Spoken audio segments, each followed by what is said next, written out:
अस्सलाम वालेकुम, नमस्कार, सत श्री अकाल एंड गुड इवनिंग। मैं हूं आरज़ू काज़मी और आप हमेशा की तरह से देख रहे हैं भेजा फ्राई।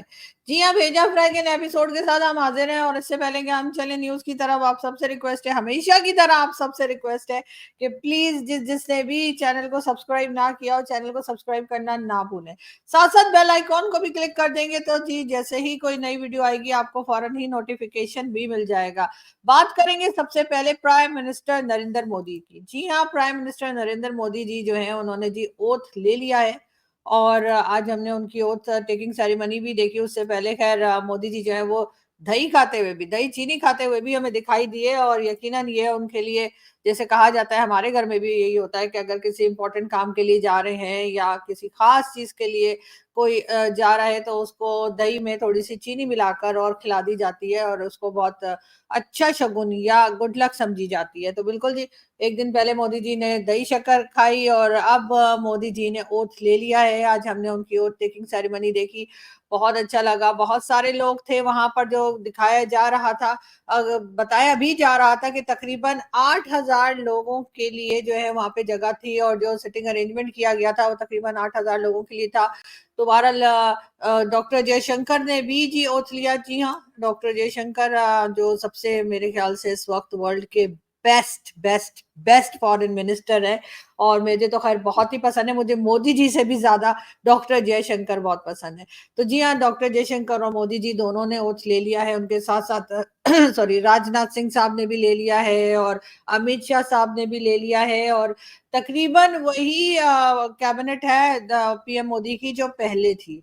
यानी कि सब लोग मिनिस्टर्स जो हमें नजर आ रहे थे, जिनको हम थोड़ा बहुत पहचानते हैं, वो तकरीबन वही थे जो कि पहले जब गवर्नमेंट थी बीजेपी की या मोदी जी की उस वक्त थे। वही लोग अभी भी थे। यकीनन मोदी जी के लिए ये थोड़ा सा टफ इसलिए होगा कि कहा यह जा रहा है कि जी क्योंकि अकेली पार्टी या अकेले बीजेपी की मेजोरिटी नहीं आई है, बल्कि पार्लियामेंट जो बनी है या जो गवर्नमेंट एस्टेब्लिश की जा रही है वो यकीनन कोलेशन की गवर्नमेंट है। और कोलेशन की गवर्नमेंट जब पाकिस्तान में बनती है तो हमेशा यही कहा जाता है कि जी किसी को भी कोई डिसीजन लेना हो, स्पेशली प्राइम मिनिस्टर को, तो कई लोगों को मनाना पड़ता है, कई लोगों से बात करनी पड़ती है। अगर कोई एक पार्टी भी कह दे कि नहीं हमें ये चीज सूट नहीं करती तो फिर प्राइम मिनिस्टर उस तरह से डिसीजन नहीं ले पाता। तो यही बात जो है बार बार जो है वो इस बार 3.0 पीएम मोदी की जो कहा जा रहा है कि पीएम मोदी 3.0 जो अब नई थर्ड टर्म के लिए जो सिलेक्ट हुए हैं या इलेक्ट हुए हैं प्राइम मिनिस्टर नरेंद्र मोदी, उनके लिए यही कहा जा रहा है कि वो अकेले डिसीजन नहीं ले पाएंगे और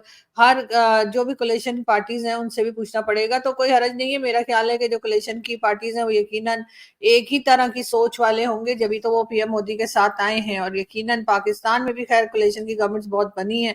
अभी भी हम जो देखते हैं, इससे पहले भी जब हमने देखा था कि पीपल्स पार्टी और पीएमएलएन ने मिलकर गवर्नमेंट बनाई थी और उसमें कई दूसरी छोटी पार्टीज भी थी। इमरान खान के टाइम पर भी जो था वो कोलेशन गवर्नमेंट ही थी, क्योंकि इमरान खान अकेले इतनी मेजोरिटी नहीं ला पाए थे।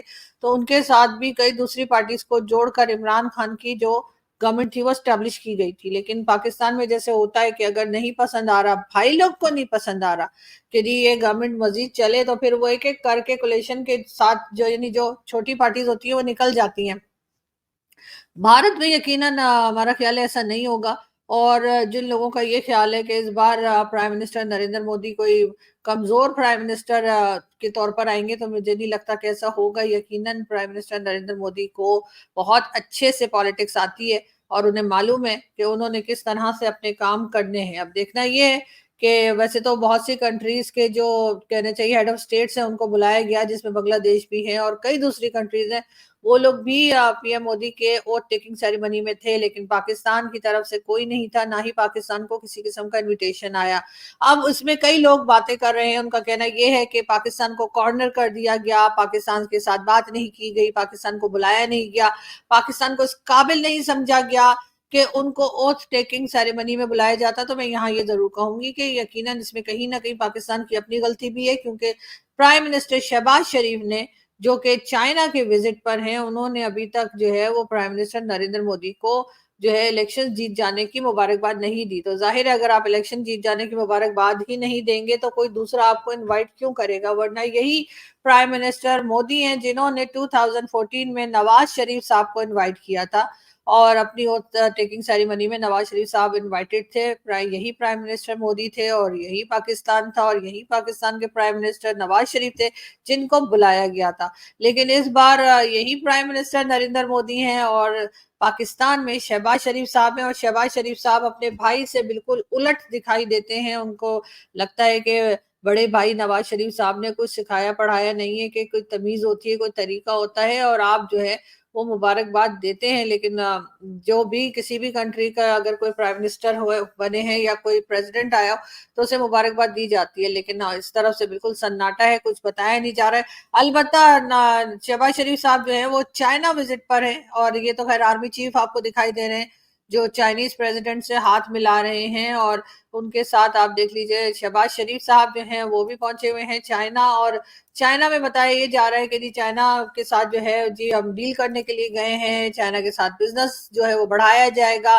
सी पैक 2 के ऊपर बात होगी, यानी सी पैक 1 जो है वो तो अभी तक बना नहीं है। 10 साल हो गए हैं सी पैक को शुरू हुए, लेकिन सी पैक 2 जो है वो बनाने की बात की जा रही है, मजीद बिजनेस लाने की बात की जा रही है। और बहरहाल इन सारी चीजों में आर्मी चीफ का क्या रोल है, आर्मी चीफ किस लिए गए हैं मालूम नहीं, वरना ये एक सिविलियन गवर्नमेंट का काम है कि वो जाए और किसी भी कंट्री में जाकर बिजनेस के बारे में बात करे। लेकिन जाहिर है आर्मी चीफ का यहाँ पर मौजूद होना, पाकिस्तान के आर्मी चीफ का यहाँ पर मौजूद होना चाइना विजिट में प्राइम मिनिस्टर के साथ बहुत कुछ कहता है। और जाहिर है यही कुछ कहता है कि पहले इमरान खान के टाइम पर भी यही होता था कि आर्मी चीफ के साथ ही इमरान खान चाइना, सऊदी अरब, अमेरिका हर जगह जाया करते थे। क्योंकि पाकिस्तान में जो लोग डील करते हैं या पाकिस्तानियों के साथ जो लोग गवर्नमेंट के साथ डील करते हैं उनको अच्छे से मालूम है कि गवर्नमेंट कोई डिसीजन नहीं ले सकती। अगर कोई डिसीजन ले सकता है तो वो है पाकिस्तान की एजेंसीज और आर्मी। शायद इसी वजह से इनको हर जगह लेकर जाते हैं प्राइम मिनिस्टर, चाहे वो कोई भी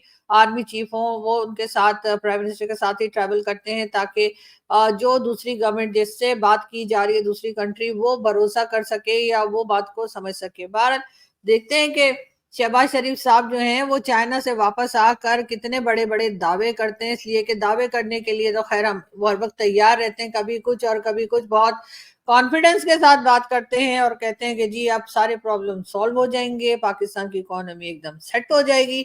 आईएमएफ के पास बहरहाल हम फिर जा चुके हैं और आईएमएफ से इस बार हमारा कहना ये है कि जी 1.1 या 2 बिलियन या 1 बिलियन डॉलर के बजाय अगर आप 6 बिलियन डॉलर दे दें तो जी बल्ले बल्ले हो जाएगी।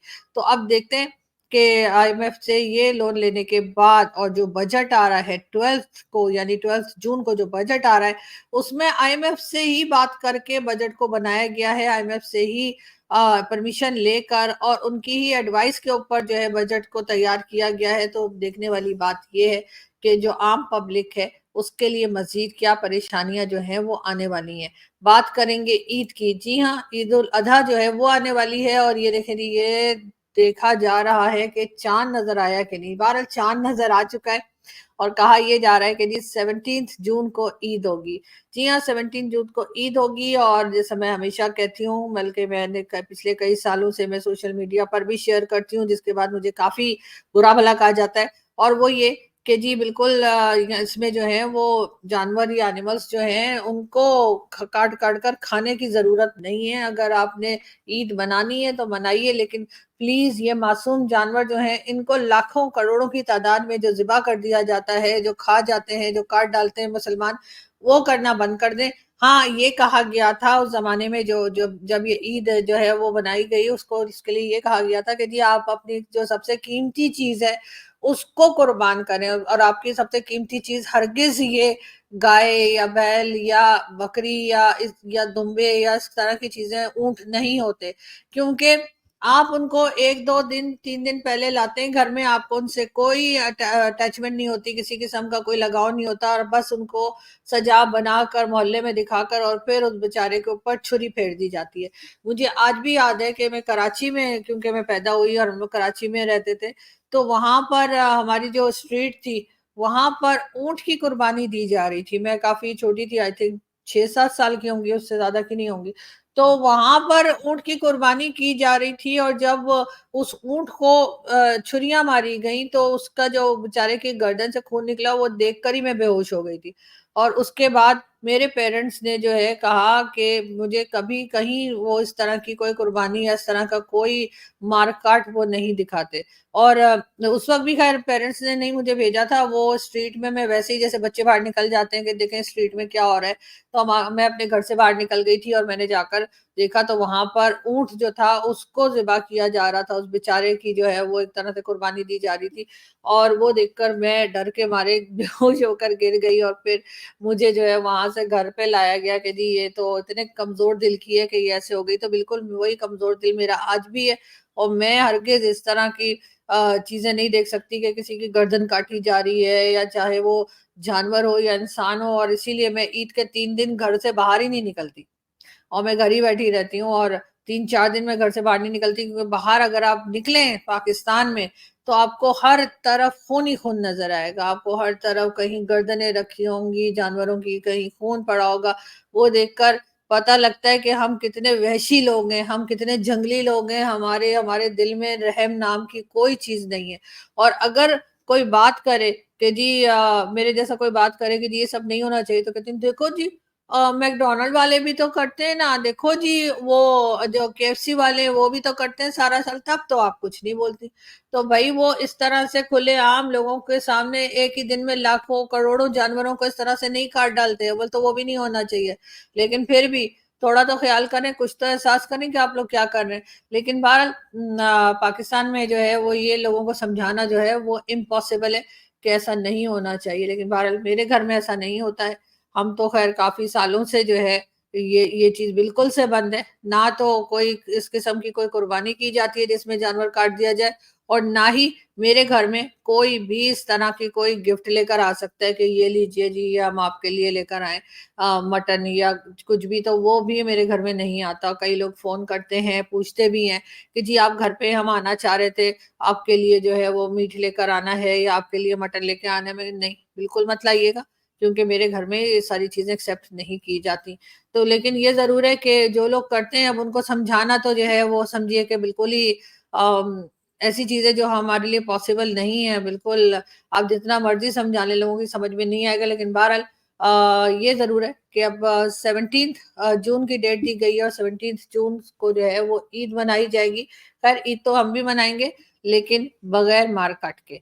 बहरहाल आगे बढ़ते हैं और जी बात करेंगे टी20 वर्ल्ड कप की। जी हाँ, टी20 वर्ल्ड कप आज पाकिस्तान और भारत के दरमियान मैच हो रहा है और मैं थोड़ी देर तो देखा मैंने, शुरू में स्टार्ट जब हुआ है मैच, तो मैं भी गई थी बड़े शौक से, मैंने कहा मैच देखती हूँ, लेकिन आपको मालूम है कि मुझे विराट कोहली साहब बहुत पसंद है। मेरे लिए तो फेवरेट प्लेयर हैं और मुझे लगता है कि उनको दूसरी बॉल पे ही मेरे ख़्याल है वो आउट हो गए। मेरे मतलब उन्होंने जो 2 बॉल्स खेली उसमें एक तो उन्होंने चौका मारा था और उसके बाद ही वो आउट हो गए और बहुत जल्दी आउट हो गए। यकीनन जो टीम है उनकी इंडियन टीम जो है वो यकीनन परेशान होगी कि विराट कोहली जो है बहुत जल्दी आउट हो गए।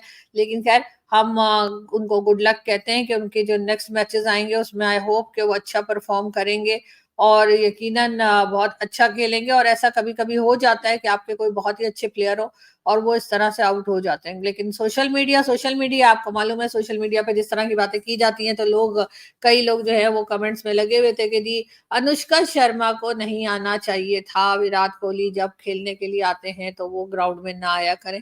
ये ख़ैर ये उनकी शादी से पहले भी इसी किस्म की बातें होती थी और अभी भी इसी तरह की बातें हो रही हैं।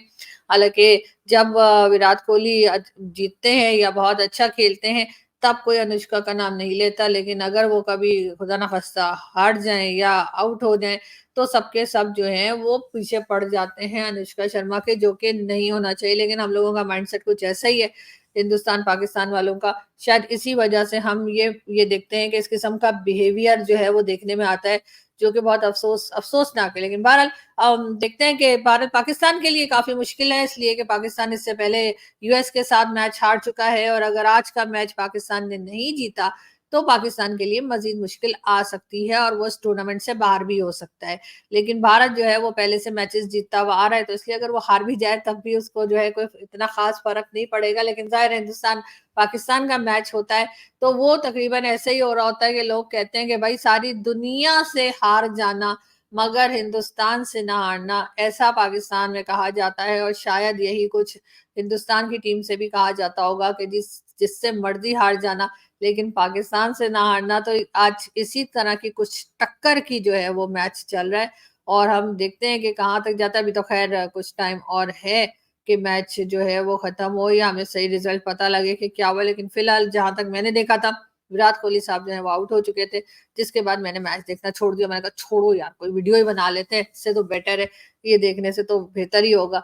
तो खैर हम बढ़ते हैं आगे और हम अगली न्यूज की तरफ चलते हैं। ये आपको नजर आ रहे हैं, जी हाँ, मौलाना तारिक जमील। जी हाँ, और मौलाना तारिक जमील जो है उनको कौन नहीं जानता। और मौलाना साहब का जी कहना ये है, वो भी मैं आपको बता देती हूँ कि मौलाना साहब कहते हैं कि जी बलूचिस्तान और खैबर पख्तूनख्वा, जी हाँ, मौलाना तारिक जमील का कहना है बलूचिस्तान खैबर पख्तूनख्वा में बदअमनी की सूरत हाल की वजह वहां के लोगों की दीन से दूरी है।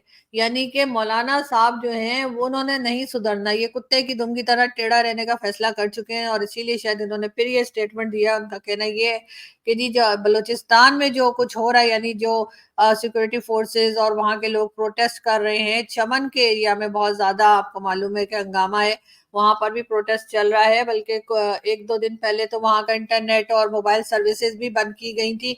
वहां के लोगों के ऊपर जुल्म हो रहा है, मिसिंग पर्संस का इश्यू है और क्या कुछ हो रहा है बलूचिस्तान में। और इस वक्त चमन के इलाके में तो बहुत ज्यादा जो है हालात खराब है। साथ साथ केपीके में भी आप जानते हैं कि पाक अफगान बॉर्डर के ऊपर टेंशन है और इसके जवाब में बजाय कोई ढंग की बात करने के कि जी हमारी सिक्योरिटी फोर्सेस को सही से काम करना चाहिए या वहां के लोगों की जो प्रोटेस्ट हो रहे हैं उनकी डिमांड्स को पूरा करना चाहिए, उनके साथ सही सलूक करना चाहिए, उनकी जो राइट्स हैं उनको देने चाहिए, उसके बजाय मौलाना तारिक जमील ये कह रहे हैं कि जी वहां पर अगर इस किस्म की सिचुएशन है कि लोग मारे जा रहे हैं या बदअमनी है, तो उसकी वजह ये है कि लोगों की मजहब से दूरी। अब इनको कौन समझाए, इसलिए कि इनका काम तो मजहब का चूरन बेचना है और ये अपने मजहब को बेच बेच कर ही बड़ी बड़ी गाड़ियां और बड़े बड़े घर लेते हैं। तो ऐसे लोगों के साथ आप क्या बहस करेंगे। लेकिन बहरहाल अच्छी बात यह कि अब मौलाना तारिक जमील को काफी लोगों ने कॉर्नर कर दिया है और अब उनको ज्यादा सुना नहीं जाता। एक जमाने में आपको याद होगा जब इमरान खान की गवर्नमेंट थी, तब तो उस वक्त तो ये बहुत ही हीरो बने हुए थे और हर वक्त कोई ना कोई भाषण देते रहते थे। लेकिन अब ऐसा होता हुआ दिखाई नहीं दे रहा और कम ही है, लेकिन उनका कोई स्टेटमेंट आए या कोई उसको कोई खास इंपॉर्टेंस दे। बहरहाल यहाँ से हम चलते हैं, आपसे मुलाकात होगी नेक्स्ट वीडियो में। अपना बहुत सारा ख्याल रखिएगा, हंसते रहिए, मुस्कुराते रहिए और हमारे चैनल को सब्सक्राइब करना ना भूलें। मैं जाकर फिर मैच देखती हूँ और अंदाजा लगाती हूँ कि अब आगे क्या हो रहा है और सॉरी, अंदाजा लगाती हूँ कि जी आगे क्या हो रहा है और जो यानी कि मैच में क्या हो रहा है और पाकिस्तान की टीम आगे है या भारत की टीम आगे। बहरहाल जो भी अच्छा खेलेगा वो आगे की तरफ जाएगा। हमारी दुआएं दोनों टीम्स के साथ हैं, दोनों ही टीम्स हमें बहुत पसंद है। जितना हमें पाकिस्तान का ख्याल है उतना ही हमें भारत का भी ख्याल है। और जैसे मैंने कहा कि मुझे बड़ा अफसोस है कि विराट कोहली बहुत जल्दी आउट हो गए, तो इसलिए मैच में अब वो अट्रैक्शन नहीं रही जो पहले थी। लेकिन फिर भी देखते हैं कि क्या होता है और हम इस पे बात करते रहेंगे। बहुत जल्द आप लोगों से फिर मुलाकात होगी नेक्स्ट वीडियो में। अपना बहुत सारा ख्याल रखिएगा, हमारे चैनल को सब्सक्राइब करना ना भूलें। Thank you.